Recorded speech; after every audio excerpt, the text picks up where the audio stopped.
महक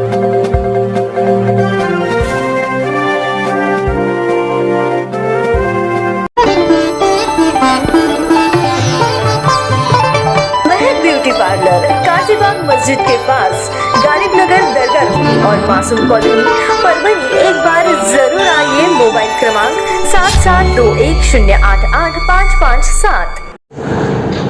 परभणी शहर महानगर पालिका के प्रभाग नंबर 16 के नगर सेवक और सभापति सैयद फारूक, इनकी जानिब से कार्यालय पर एक गेट टुगेदर सुरखुरमे का प्रोग्राम रखा गया था। इस सुरखुरमे के प्रोग्राम में परभणी शहर महानगर पालिका के महापौर प्रतिनिधि रवि सोनकांबड़े, उप महापौर भगवान राव जी वाघमारे, उसी के साथ में नगर सेवक बड़ी तादाद में मौजूद थे।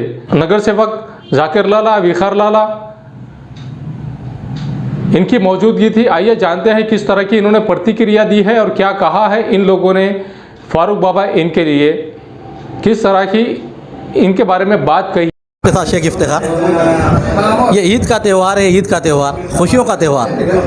आज प्रभाग नंबर 16 में समरीन बेगम, सैयद फारूक बाबा, इनकी ओर से ईद के मौके पर यहाँ सुरखुरमे का उसका प्रोग्राम रखा गया, जिसमें महापौर, उप महापौर, हमारे खान बाबा, विखार लाला, उसी के साथ नदीम भाई इनामदार, तमाम नगर सेवक और कॉर्पोरेटर, महापौर, उप महापौर आए हुए हैं। हम उनकी प्रतिक्रिया ले रहे हैं कि महापौर इस बारे में क्या कहेंगे कि भाई इस प्रोग्राम को देखकर और जो यहाँ का जो माहौल देखकर। हमारे परभणी महानगर पालिका के हमारे सहकारी मित्र फारूक बाबा, इनके तरफ से आज उनके प्रभाग में इफ्तार पार्टी का आयोजन ईद के निमित्त किया था। उसमें हमारे उप महापौर भगवान राव वाघमारे साहब, हमारे नेता विखार लाला और भी हमारे नगर सेवक ठाकुर साहब और भी पूरे मान्यगर यहाँ पे आए वाले हैं। फारूक बाबा की मोहब्बत है, फारूक बाबा के ऊपर जान छिड़कने वाले उनके कार्यकर्ता भी यहाँ आए वाले हैं। हमारी तहे दिल से फारूक बाबा को शुभेच्छा है और ईद के निमित्त पूरे मुस्लिम समाज को शुभेच्छा देता हूँ। धन्यवाद। तो हम खान बाबा से अपेक्षा करेंगे कि वो जनता, परभणी की जनता को एक ऐसा संदेश दे कि इस खुशियों के माहौल में और ये देखते हुए। पहले मैं सैयद फारूक साहब और फारूक बाबा इंडिपेंडेंट नगर सेवक की ये जो पार्टी रखी गई है, इफ्तार पार्टी सुरखुरमे की, ये एक असल में मिलाप है सभी समाज का, हिंदू मुस्लिम भाइयों का। और यहाँ पर सभी हमारे पक्ष के नगर सेवक आए हुए, सभी हिंदू मुस्लिम बौद्ध समाज के सभी लोग आए हुए हैं। मैं सभी जनता को और सभी अवाम को मुबारकबाद देता हूँ कि आज जो हमारे देश के हालात चल रहे हैं, कोविड वैक्सीन से बुरी बीमारी जो आ गई है, मैं अल्लाह तबारक ताला से दुआ करता हूँ कि बला को टाले और सुख शांति अमन चैन लाए, फिर से ख्वाहिशां लौटाए और एक साथ रहने की हमको अल्लाह तबारक ताला तौफीक दे। फारूक बाबा को मैं मुबारकबाद देता हूँ आने वाले वक्त की भी, कि वो आने वाले वक्त में और जनता का काम करे और जनता इनको इससे ज़्यादा वोटों से चुनकर दे और मौका दे उनको काम करने का। अच्छा लड़का, अच्छा कार्यकर्ता है। सज्जू लाला के बहुत करीब रहे हुआ है बच्चा है और सज्जू लाला की इसने बहुत मदद किया है।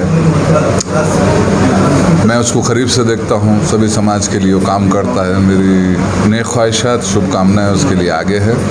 और फिर एक बार मैं परभणी की जनता और सभी समाज को मुबारकबाद देता हूँ इसकी और अल्लाह से दुआ करता हूँ कि इस बुरे वक्त में हमारे मुल्क को और हमारे समाज को, हमारे अवाम को अल्लाह बचाए और अच्छे दिन लाए। शुक्रिया। वे उप महापौर भगवान राव वाघमारे, इनसे भी हम अपेक्षा करते हैं कि इस वार्ड के लिए आपसे उम्मीद लगाई हुई है, ये जो आपने जो सुरखुरमा पिया है, ये मिठास के तौर पर आप उप महापौर पद पर है, इसलिए यहाँ पर फंडिंग क्या देंगे, ये जनता की अपेक्षा है। तो आप बताइए क्या करें। आज प्रभाग क्रमांक 16 के अंदर ये जो कार्यक्रम फारूक भाई ने रखे, जो हमारे साथी है महानगर पालिका में, और उन्होंने ये जो कार्यक्रम रखा है,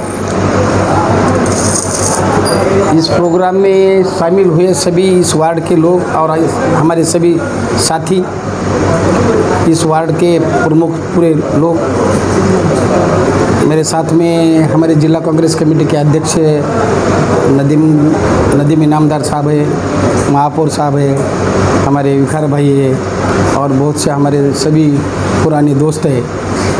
अभी हमको सवाल पूछा गया यहाँ कि वह इस वार्ड के लिए क्या देंगे। सबसे पहले मैं ये यहाँ बोलना चाहता हूँ कि इसके पहले भी एक बार 2 बार मैं आया था। ये वार्ड में गए 22 साल 25 साल से पानी नहीं था। यहाँ के लोगों को दाल तक सही पानी पे बनाने को नहीं मिलते थे। तो आज की सिचुएशन ये पानी से एकदम सक्षम वार्ड बना हुआ है। 16 नंबर का वार्ड है, यहाँ पानी का कुछ भी प्रॉब्लम नहीं है। गए लास्ट 5 साल पहले हमने यही बोले थे कि भाई हम पानी का बंदोबस्त करेंगे। पानी के साथ साथ रोड भी बहुत से यहाँ हुए वाले। यहाँ 4 मेंबर है, 4 पक्ष के 4 मेंबर है, फिर भी एक जगह पे सब मिलके इस वार्ड के वास्ते वो काम करते हैं। इसलिए उनके पीछे रहना हमारा सबका काम है। हमारे साथी है महानगर पालिका की वो, और आने वाले दिनों में एक स्टैंडर्ड और अच्छा सबसे अच्छा वार्ड बनाने की इसको कोशिश करेंगे। यहाँ के प्रॉब्लम रोड के सिवा और कुछ रहे वाले नहीं मेरे नज़र से। और अभी यहाँ जो प्रोग्राम रखा है इसमें जिन जिन लोगों ने पूरे तक सहभाग लिया है उन सभी को हुए वाले ईद के मौके से मैं सबको शुक्रिया अदा मानता हूँ। आपने सबने हमको यहाँ बुलाए और कुछ दिनों में यहाँ का काम एक 8-15 दिन के अंदर कुछ हॉट मिक्स के कामों का यहाँ उद्घाटन, और जैसा तुमने बोले वो हिसाब से हम यहाँ उद्घाटन को आपको ही बुलाएंगे और ये सभी मौजूद लोग हैं वो भी उद्घाटन को रहेंगे हॉट मिक्स के कामों का। आप एक दूसरी बात है, अभी फ़िलहाल कोरोना का माहौल चल रहा है और इस माहौल में अपन यहाँ जो भी लोग हैं मैं सबसे रिक्वेस्ट करूँगा कि पीरियड बहुत ख़राब है।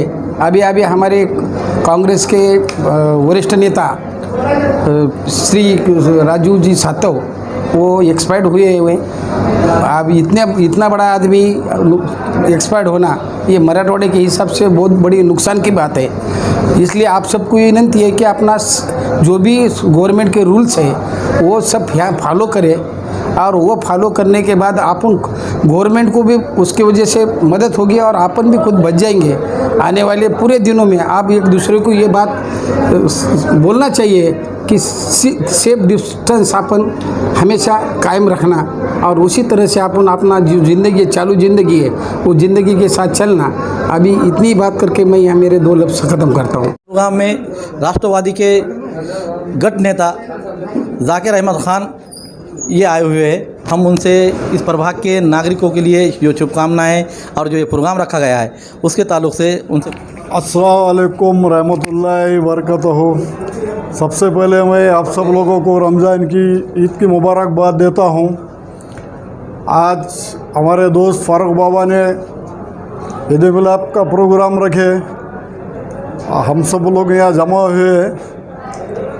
मैं उनको ईद की मुबारकबाद देता हूँ फारूक बाबा को, और आने वाले बारीक में भी उनके लिए अच्छे दिन आए और डबल से उन्होंने चुन के आए, और मैं उनको शुभकामना देता हूँ फारूक बाबा को। फारूक बाबा एक जानी मानी शख्सियत है बोला, उनको हर कोई गौर गरीब पहचानते। इधर 10-15 साल से तकरीबन उनका काम है बोला, उनको किसी की उनको ऐसे पहचान की ज़रूरत नहीं है, उनको सिर्फ उनकी पहचान है। उनको फारूक बाबा के नाम से पूरी परवनी जानती है। इतना करके मैं उनको शुभकामना देता हूँ फारूक बाबा को। एक ऐसा प्रभाग है मैं बचपन से पहचानता हूँ बोला, ये बहुत बिछड़ा हुआ वार्ड था ये, और यहाँ पे फारूक बाबा ने जो काम किए, सिविल हॉस्पिटल लाए, महानगर पालिका का शादी खाना लेके आए, और पानी के लिए लोग यहाँ पिंगलगढ़ के नाले तक जाते थे पानी लाने के लिए। आज उनको घरों तक नल हो गए, सबके पाइपलाइन हो गए, और अच्छा काम करे फारूक बाबा ने, तारीफ़ काबिल। मैं उनको जो है तो वार्ड में उनकी अच्छी चर्चा भी है, और गरीब की टाइम टाइम मदद भी करते हैं, दवाखाना हो, पुलिस स्टेशन हो। और फारूक बाबा को मैं आने वाले की भी मुबारकबाद देता हूँ, और एक बार मैं सबको रमज़ान की मुबारकबाद देता हूँ। इतना कह के खुदा हाफिज़, अल्लाह हाफिज़। चलते हैं अगली खबर की तरफ। शेयर करें, लाइक करें, कमेंट्स करें और सब्सक्राइब करें। साथ ही साथ बेल आइकन को दबाएं ताकि आने वाली वीडियो को आप देख सकें।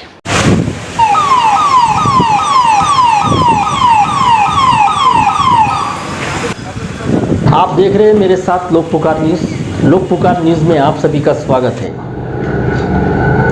कोरोना के महामारी चलते हुए वहीं के कलेक्टर दीपक मुंगेरकर इन्होंने एक आदेश निकाला है। 16 तारीख से 1 जून तक कड़क लॉकडाउन रहेगा। अगर इस लॉकडाउन के बीच में अगर अपने घर से बाहर निकलते हो तो आप पर दंडात्मक कार्रवाई की जाएगी।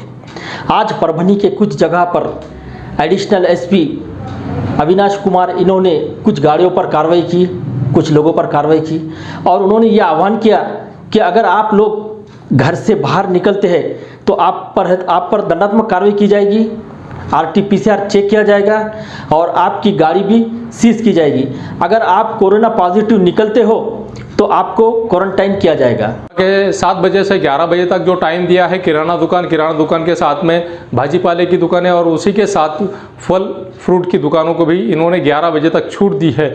लेकिन जो लोग 11 बजे के बाद मार्केट में नज़र आ रहे हैं, ऐसे लोगों पर, ऐसे फल वालों पर भी दंडात्मक कार्रवाई की गई है। आप देख सकते हैं ये नज़ारा। परभनी के एडिशनल एसपी अविनाश कुमार इन्होंने और इनके पथक ने किस तरह से गांधी पार्क में इस आम के गाड़े वाले चाचा को तंबी दी है और किस तरह से इनके गाड़े का आप इस बात का ख़ास तौर से ख्याल रखें कि ज़िला प्रशासन ने जितना टाइम दिया हुआ है उस टाइम के अलावा आप लोग गाड़े वालों से भी, फल फ्रूट वालों से भी, भाजी वालों से भी और किराना दुकान वालों से भी अनुरोध है, गुजारिश है, विनंती है कि आप टाइम से ज़्यादा अपनी दुकानें खुली ना रखें, वरना आप पर दंडात्मक कार्रवाई की जाएगी परभनी प्रशासन की जानिब से। आप देख सकते हैं ये नज़ारा। उसी के आइए एडिशनल एसपी अविनाश कुमार इन्होंने क्या कहा, सुनते हैं। परभनी की जनता को अविनाश कुमार, मैं एसपी हूँ, यहाँ को नमस्कार, आदाब। और अभी क्या हो रहा है कि हम लोग स्ट्रिक्ट लॉकडाउन लगाने वाले हैं। माननीय जिलाधिकारी साहब का और एसपी साहब का क्लियर आदेश है कि परभनी में केसेस थोड़े कम तो हुए हैं, लेकिन अगर ब्रेक द चेन करना है और केसेस ऐसे ही मेंटेन हो, जिसके लिए हमें स्ट्रिक्ट से स्ट्रिक्ट लॉकडाउन लगाना होगा और टेस्ट बढ़ाने होंगे हमें। केसेस कम हुए हैं लेकिन पॉजिटिविटी रेशियो जो बोलते हैं हम लोग कोरोना में, वो अभी भी बहुत हाई है। परभनी उन कुछ डिस्ट्रिक्ट्स में से है जिसमें पॉजिटिविटी रेशियो अभी भी बहुत हाई है, इसलिए नंबर ऑफ टेस्ट बढ़ाने पड़ेंगे। लॉकडाउन बहुत ही स्ट्रिक्ट इम्प्लीमेंट करना पड़ेगा।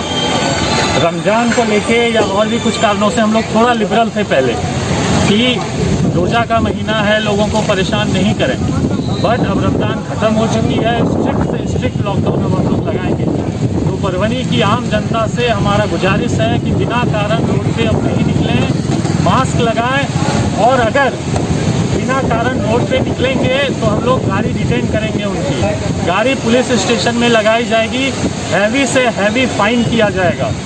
फिर आप कंप्लेन नहीं करना कि गाड़ी क्यों डिटेन कर रहे हैं, हम लोग फाइन क्यों लगा रहे हैं। तो स्थापना हो, गाड़ी हो या बिना मास्क के फिरने वाले, सब पे अब स्ट्रिक्ट कार्रवाई की जाएगी। और देख रहे हैं हम लोग सबका RT-PCR टेस्ट करवा रहे हैं, तो और ये टेस्ट फ्री में हो रही है। आप बाहर जाते हैं प्राइवेट में 800-1500 का टेस्ट होता है, यहाँ फ्री में टेस्ट हो रही है। आप बाहर निकलेंगे, आपका टेस्ट करवाएंगे हम लोग, मोबाइल पे आपका मैसेज और रिपोर्ट आ जाएगा, तो टेस्ट करवाएंगे और कार्रवाई करवाएंगे। तो इसलिए परभनी की जनता से फिर से एक बार रिक्वेस्ट है कि बाहर बिना कारण, बिना एसेंशियल मेडिकल रीजन से नहीं निकले तो स्ट्रिक्ट से स्ट्रिक्ट कार्रवाई होगी और आपकी बाइक डिटेन कर ली जाएगी। Thank you so much. कार्रवाई हम लोग कर रहे हैं हर एक दिन। मैं पर्सनली, मेरी टीम, LCB की टीम हर एक दिन कार्रवाई कर रही है और इतनी कार्रवाई पहले हो भी नहीं रही थी। तो माननीय SP सर का क्लियर आदेश है, उनका डायरेक्शन है कि कोई भी इलीगल धंधा, इलीगल काम, प्रोहिबिशन का काम बिल्कुल अलाउ नहीं किया जाएगा और इसके लिए हमारी स्टाफ फुल्ली डेडिकेटेड है। और ये देखिए ऐसा होता है कि धीरे धीरे चीज़ें रुकती हैं। आप बोल रहे हैं नहीं डर रहे हैं, बिल्कुल डर रहे हैं। आप देखेंगे कि परभनी सिटी से लोग बाहर जाके धंधा करने चाहते हैं, यहाँ पे धंधा करने से डर रहे हैं लोग। चाहे रेती का धंधा हो, चाहे गुटखे का हो, चाहे इलीगल लिक्वर का हो या दुकान खोलने का हो, तो हम लोग बिल्कुल अलाउ नहीं करेंगे। ये 0 टॉलरेंस की पॉलिसी है। कहीं से भी हमें इनपुट्स मिलता है तो स्ट्रिक्ट से स्ट्रिक्ट कार्रवाई कर रहे हैं हम लोग। माननीय SP सर का ये क्लियर आदेश है कि इन सब मामले में 0 टॉलरेंस हो। हमारी टीम है, SP सर की टीम सब लगी हुई है। इस पर आप देख रहे होंगे, रोज़ आपको न्यूज़ मिल रहा होगा, रोज़ कार्रवाई हो रही है। मैं पर्सनली लीड करता हूँ, स्टाफ जाते हैं, रोज़ कार्रवाई की जा रही है, 0 टॉलरेंस।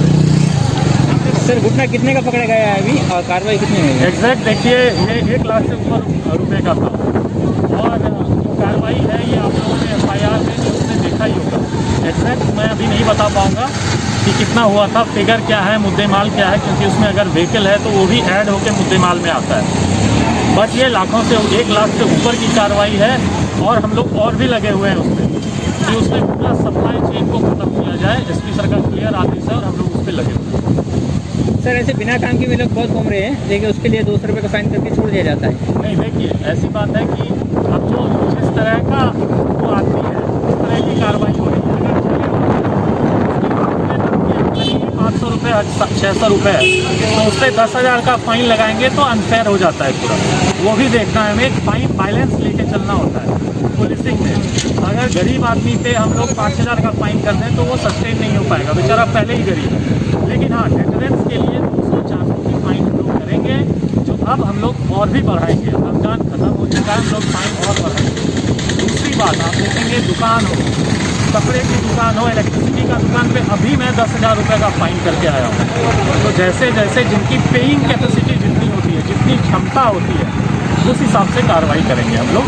और एक फाइन बैलेंस बनाना है कि जितना दे पाए उतना ही कार्रवाई करें। तो ये एक बैलेंस बना के कार्रवाई कर रहे हैं। चलते हैं अगली खबर की तरफ। शेयर करें, लाइक करें, कमेंट्स करें और सब्सक्राइब करें। साथ ही साथ बेल आइकन को दबाएं ताकि आने वाली वीडियो को आप देख सकें। जिलाधिकारी दीपक मुंगड़ीकर इन्होंने जो आह्वान किया है और अपने जनता से, परभणी की जनता से जो आह्वान किया है, जनता से ये आह्वान किया है कि ये बीमारी, कोरोना की ये बीमारी इतनी ख़तरनाक हो गई है कि अब इस बीमारी ने बच्चों को भी अपने चपेट में लेने की कोशिश की है। बच्चों पर भी ये बीमारी हावी होती हुई नज़र आ रही है, जिसके चलते परभणी के जिला अधिकारी दीपक मुंगड़ीकर इन्होंने अब डॉक्टर्स की मीटिंग ली है और डॉक्टर्स की मीटिंग लेकर डॉक्टरों के ज़रिए से आह्वान किया है जनता से किस तरह से आप अपने बच्चों को सुरक्षित रखें इस बीमारी से और अपने बच्चों को अपने घरों में महफूज रखें, अपने बच्चों को घर से बाहर ना निकलने दें। अगर किसी ज़रूरी काम से ही बच्चों को आपको घर से बाहर निकालना है तो ऐसी सूरत में ही आप अपने बच्चों को घर से बाहर निकालें, वरना आप अपने बच्चों को अपने घरों में ही महफूज रखें। आइए जानते हैं डॉक्टर जफर इकबाल साहब हमारे साथ हैं, किस तरह से इन्होंने प्रतिक्रिया दी है और क्या कहा है। परभणी के जिला अधिकारी दीपक मुंगड़ीकर इन्होंने अपने बच्चों को सुरक्षित किस तरह से रखा जाए इस बारे में। ये थर्ड वेव की लहर जो है, जो पीडियाट्रिक पेशेंट में होने वाली है, इस सिलसिले में कलेक्टर साहब ने, ऑनरेबल कलेक्टर साहब ने जो है फ़ौरन एक मीटिंग ली इस आने वाली लहर के इसमें 14 जून को ईद के दिन ख़ास तौर से। हालांकि वो बता रहे थे कि भाई ईद का दिन है, लेकिन तब भी उन्होंने इसको टॉप प्रायोरिटी देकर पीडियाट्रिशियंस की और आईएमए के कई डॉक्टर्स की इसमें मीटिंग ली और सर ने काफ़ी लोगों से मशवरे लिए, उसमें राय लिए कि क्या क्या करना चाहिए। हमने उनको बताया, मैंने ज़ाती तौर पर उनको ये भी बताया कि सिविल हॉस्पिटल में एक 50 बेडेड वार्ड अपडेट कर सारे इंफ्रास्ट्रक्चर और इंस्ट्रूमेंट्स के साथ में और ह्यूमन रिसोर्स के साथ में तैयार किया जाए। तो सर बहुत खुश हुए और उन्होंने कहा कि ये फ़ौरन सिविल सर्जन साहब को कहा कि हम ये इसको एक 50 बेडेड का हॉस्पिटल हम फ़ौरन अपडेट करके इसको चालू कर देंगे। दूसरा, इस सिलसिले में जो मेडिसिन्स लगने वाली हैं, ख़ास तौर से IgG जो है इम्यूनोग्लोबुलिन्स, ये इम्यूनोग्लोबुलिन्स चूँकि कॉस्टली हैं, सारे हमारे पीडियाट्रिशियंस के जो दूसरे डॉक्टर्स हैं, हमारे कलीग्स हैं, उन्होंने भी ख़ास तौर से ये ड्रग के बारे में सर को कहा। सर ने उसको ख़रीदने के लिए सिविल सर्जन साहब को भी कहा और उन्होंने एश्योर किया कि ज़रूर हम मेडिसिन्स का आपूर्ति करेंगे पूरी तरीके से और हम उसको अवेलेबल करा के देंगे। और जितने भी ह्यूमन इंफ्रास्ट्रक्चर है, चूँकि पीडियाट्रिक्स साइड में जो है जो स्टाफ हैं वो थोड़े स्किल और एक्सपर्टाइज लगते हैं, ख़ास तौर से ये IV फ्लूइड लगाने के लिए और दूसरे इसके लिए। तो उस सिलसिले में भी ख़ास तौर से सर ने बोले कि हम जो है स्टाफ है तो ट्रेंड भी करेंगे और जो ट्रेंड स्टाफ है उनको ख़ास तौर से स्पेशल ये हम वार्ड में कोविड पीडियाट्रिक वार्ड में हम उनको लगाएंगे। और इसके अलावा ज़िला परिषद की बिल्डिंग जो है नई, उसमें भी कुछ बेड्स रखने का उन्होंने है तो इशारा दिया है, लेकिन सबसे पहले वो 50 बेडेड सिविल हॉस्पिटल में वो अटैच रहेगा और तमाम डॉक्टर्स को जो पीडियाट्रिक हॉस्पिटल्स हैं उनको भी उन्होंने मशवरे के तौर पर कहा कि सब ने एंटीजन टेस्ट के लिए उनसे आग्रह किया था कि सारे पीडियाट्रिक हॉस्पिटल्स में एंटीजन टेस्ट की किट प्रोवाइड की जाए। तो उन्होंने फ़ौरन ही ये संबंधित को कहा कि एंटीजन किट्स है तो मुहैया कराए जाएं, दिए जाएं, ताकि पीडियाट्रिक हॉस्पिटल में एंटीजन किट्स जब अवेलेबल हो जाएंगे तो एंटीजन टेस्ट होगा और इमीडिएटली उसको समझिए उसका डायग्नोसिस आसान हो जाएगा, वो उसको और काफ़ी टाइम या फिर वेटिंग पीरियड नहीं लगेगा। और भी दूसरे भी उन्होंने काफ़ी मशवरे भी हमको दिए, काफ़ी दूसरे DHO ऑफिस के लोगों को भी और सिविल हॉस्पिटल के भी सिविल सर्जन और RMO वगैरह इनको भी बहुत से अहकामात उन्होंने दिए उस बारे में कि क्या क्या करना है। तो कलेक्टर ऑफिस का ख़ास तौर से कलेक्टर साहब की बहुत दिलचस्पी इसमें सामने आई, समझ में आई और सर काफ़ी उस बारे में एंग्शियस भी थे और काफ़ी सुझाव भी उन्होंने दिया कि इस बारे में हमको आगे ये लहर को है तो कंट्रोल में रखना बहुत ज़रूरी है, क्यों तो ये बच्चों की लहर काफ़ी ये हो सकती है, कॉम्प्लिकेट हो सकती है। जो में ये सेकंड वेव की लहर की वजह से कई अमवात भी हुई हैं, लेकिन अब सेकंड वेव जो लहर है ये अब थोड़ी कम हुई है। पीछे 8 दिन से काफ़ी पेशेंट्स कम हुए हैं। बच्चों की केयर कैसे करना है? हाँ, माँ बाप ने अभी देखिए अब थर्ड वेव आने जा रही है। अब ये साइंटिफिकली ये समझा जा रहा है कि थर्ड वेव में ज़्यादा करके पीडियाट्रिक्स एज ग्रुप इसमें अफेक्ट होगा, बच्चे अफेक्ट होंगे। हमने तो देखा है कि सेकंड वेव में ही काफ़ी बच्चे भी इसमें असरअंदाज हुए थे, लेकिन वो समझ नहीं पाए। जो लोग होशियार थे, जो लोग समझ पाए थे, उनको उस बारे में समझ में भी आएगा कि सेकंड वेव में भी कुछ बच्चे असरअंदाज हुए हैं। लेकिन अब थर्ड वेव में अब ये कंटिन्यू होगी तो इसमें ज़्यादा बच्चे असरअंदाज होंगे। अब इसमें जो बच्चों के भी जो साइन एंड सिम्टम्स हैं, जो देखने वाली बातें हैं, वो यही हैं कि सर्दी होगी, नाक में से पानी जाएगा, खांसी होगी और बुखार रहेगा, बच्चों को दूध पीने में तकलीफ़ होगी, सांस लेने में तकलीफ़ होगी। ये ऐसे सिम्टम्स जो है निमोनिया में की तरह से होते हैं। और इसमें बाद में जैसे ही अगर ये कोरोना ऑर्गेनिज्म से अफेक्ट होंगे, असरअंदाज होंगे, तो ये बहुत ही ख़तरनाक हद तक फिर ये बीमारी को जानलेवा साबित होंगे। इसमें मल्टी सिस्टम इन्वॉल्वमेंट होगा, MSI होगा, और इस मल्टी सिस्टम इन्वॉल्वमेंट में हार्ट भी अफेक्ट होगा, लंग भी ज़्यादा अफेक्ट होगा और उससे मौतें भी ज़्यादा हो सकती हैं। इसलिए अब बच्चों के लिए प्रिकॉशन तो बहुत अहम है। जैसे सबसे पहले तो मैं ये कहूँगा कि लोगों ने बच्चों को लेकर बाहर जाना ही नहीं चाहिए, और ख़ास कर मजमुआ में, हुजूम में या फिर और कहीं भी बच्चे रहते तो लोग गोद में लेकर बच्चों को प्यार करते ही हैं। ये भी थोड़ा अवॉइड किया जाए। दूसरा ये है कि अगर समझिए माँ अगर दूध पिला रही है तो मैं ये कहूँगा कि एहतियाती तौर पे माँ ने मास्क लगाकर ही बच्चों को दूध पिलाना चाहिए। और अगर कोई लोग घर में हैं, ज़्यादा लोग हैं, तो मास्क का इस्तेमाल घर में भी किया जाए ताकि बच्चे इस इन्फेक्शन से असरअंदाज नहीं होंगे। अब बच्चे खुदा ना खास्ता बच्चों को अगर कोई तकलीफ़ हो जाती है, समझ में आती है कि बच्चों को बुखार आ गया, बच्चों को खांसी हो गई, सर्दी हो गई, नाक बह रही, बच्चे दूध नहीं पी पा रहे या सांस लेने में तेज़ी आ गई है, तो ऐसे वक्त में बच्चों को फ़ौरन से पेशतर जल्द से जल्द किसी डॉक्टर को बताना ही चाहिए।